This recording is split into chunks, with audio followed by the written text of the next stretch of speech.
què tal? Mireu, vos explicaré. Sabeu de què vaig a parlar, no? Suposo que pel títol també ho haureu vist, però jo me prenc les coses molt en sèrio. Efectivament, avui vinc a parlar-vos sobre llibres i sobre Sant Jordi. Sí que és cert que tenia pensat fer este vídeo i tenia pensat curar-me'n un poquet més, però no tinc ni mig guió escrit en cap lloc. Així que el que higa es quedarà, perquè saps el temps. Per cert, per si no saps qui soc Teresa de Patapum Pam Pam, i avui vos porto una selecció de llibres que vos poden servir tant per a regalar com per a classe com per a tu de formació personal. I sense més rotllo, anem a començar.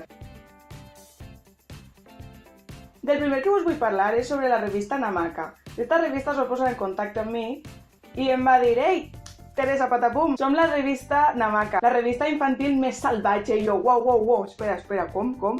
Les bonicures de la revista Namaka m'han enviat 2 exemplars i m'he quedat al·lucinada, de veritat. M'he quedat al·lucinada sobretot perquè, mireu, ni una pàgina en blanc i negre. I tenen molts jocs, moltes curiositats, històries xulíssimes. Això té una feina que és digna d'admirar. I si encara no sabeu què regalar per Sant Jordi, jo crec que una subscripció a la revista Namaka seria una bona opció. Crec que són 40 euros a l'any i és cada 2 mesos. I crec que pot portar alguna que altra sorpreseta. Però jo volia destacar en aquesta, que ho tinc marcat i tot. M'ha agradat molt perquè jo crec que intenten tractar una miqueta de tots els temes, no? Però aquí apareix un conegut meu, el senyor Wagner. I el senyor Wagner diuen unes curiositats que jo, doncs mira, no havia caigut. És una pàgina que tracta sobre el número 13 i et diu si les coses que hi ha aquí escrites et repten a dir si són veritats o mentides. I sobre Wagner diu: hi ha gent tocada pel número 13. Per exemple, el músic alemany Richard Wagner, que va néixer l'any 1813, va compondre 13 òperes i va morir un dia 13 de febrer. Si sumen les lletres del seu nom i cognom, el resultat és 13. ¿Veritat o mentida? Ahí lo dejo, no vaig a dir la resposta. Bueno, en definitiva, la revista Namaka pot ser un superregalàs, ja no per a Sant Jordi, sinó per al dia a dia. A mi m'ha agradat molt i crec que no dubtaré en subscriure'm, Ai, per cert. Hola! És que és xulíssim! I la feinada de tots els il·lustradors, jo que visc en uno, doy fe de que això... meravellós. Del següent que vos vull parlar és d'aquest conte que pense que per a bebès va superbé. Es diu Els meus primers instruments de música clàssica i ve amb sons. Que no sé si ara funcionarà perquè me'l vaig comprar una ganga, és que no recorde ni a on ni què me va costar, crec que molt poc. Crec que era perquè, no sé. I mireu, jo en un principi, disculpeu les ungles, val? Això seria el violí.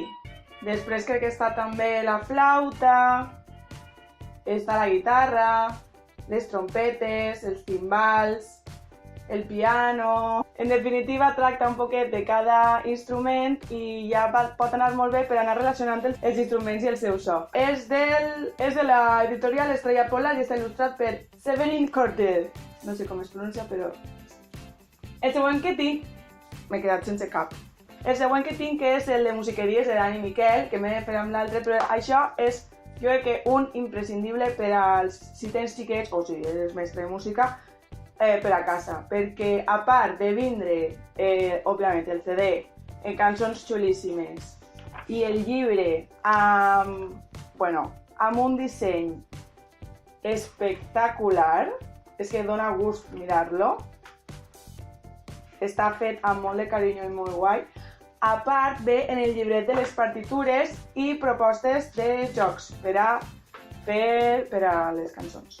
Així que Dani Miquel, all right, molt bo, de l'editorial Andana, musiqueries. Després tinc aquest conte que és que em va enamorar. Vaig anar a l'Abacus un dia i el vaig veure. Ernest i Celestina, músics de carrer, de Gabriel Vincent, il·lustrat per...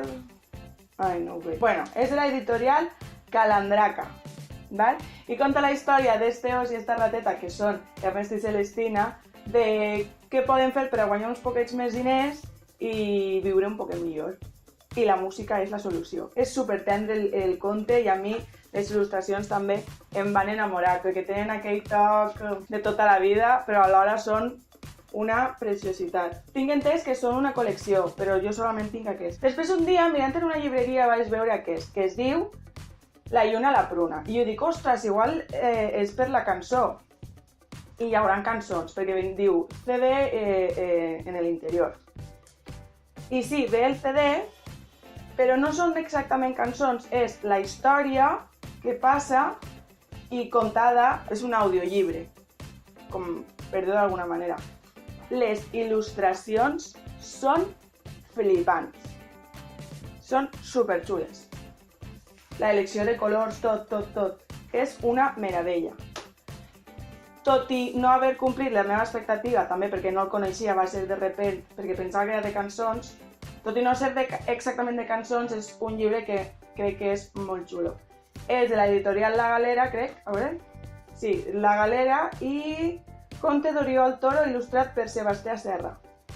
Molt xulo. Després ja, com a formació personal, un dia, també a l'Abacus, és que visc allí, vaig veure aquest llibre, que és Pequeña història de la música, que l'any passat me'l vaig llegir per estiu. I conta la història de la música però d'una altra manera, és d'una altra forma més divertida, més amena i més de tu a tu, no és el rotllazo dels llibres d'història de la música de sempre, que jo personalment no m'han agradat molt. És de Fernando Argenta, el del Conciertazo, si el recordeu, i està il·lustrat per Julius. Té il·lustracions que fan més divertida la lectura i el que dic, és molt fàcil de llegir, de fet el vaig regalar a la meva iaia per el seu aniversari perquè també li ha agradat molt i també ella da el seu visto bueno, així que si la iaia Teresa dona el seu visto bueno, per favor, un must en la vostra col·lecció de formació personal. Després mirant per Amazon vaig veure este llibre que diu Juegos musicales en la escuela. No ha complit de totes les meves expectatives perquè són jocs de tota la vida com el parxís, com el bla bla bla, però adaptats a la música, que està bé, si no tens idees i t'has quedat ahí un poquet estancadet, està bé. Després, crec que vaig veure també en Abacus, un altre dia que vaig anar, i són Cançons per ensenyar i aprendre, de Francesc Vicenç Vidal.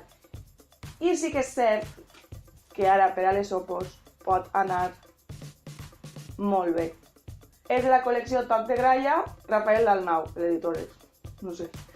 Cançons de tota la vida, te parla un poquet sobre elles i jo crec que estaria bé tindre'l, no?, per a consultar. I després, per a finalitzar, tinc el de Aprender Jugando, de las dos profes en apuro i la tercera, que estan molt bé, té propostes molt xules per a totes les matèries, per dir-ho d'alguna manera, i com podeu veure, el format és molt còmode, pots fer així, i està fet amb molt de carinyo i se nota. I això és tot. No tinc molt més material perquè relativament he començat fa poc, no? A poder comprar-me els llibres. Sona un poquet trist, però és cert. I res, patapums, espero que us hagi agradat. Ha sigut un vídeo curt, ja sabeu que no tinc molt de temps, però bueno, no volia deixar-vos sense vídeo este Sant Jordi. M'agradaria saber si us han servit aquestes recomanacions, si teniu algun, si heu comprat algun gràcies a aquest vídeo, i res, desitjar-vos un molt bon Sant Jordi i molt bona lectura. Com ja sabeu, al YouTube no soc molt activa, però a l'Instagram sí que ho soc perquè utilitzo o quan vaig a l'autobús o quan tinc algun descans, sempre estic per allí.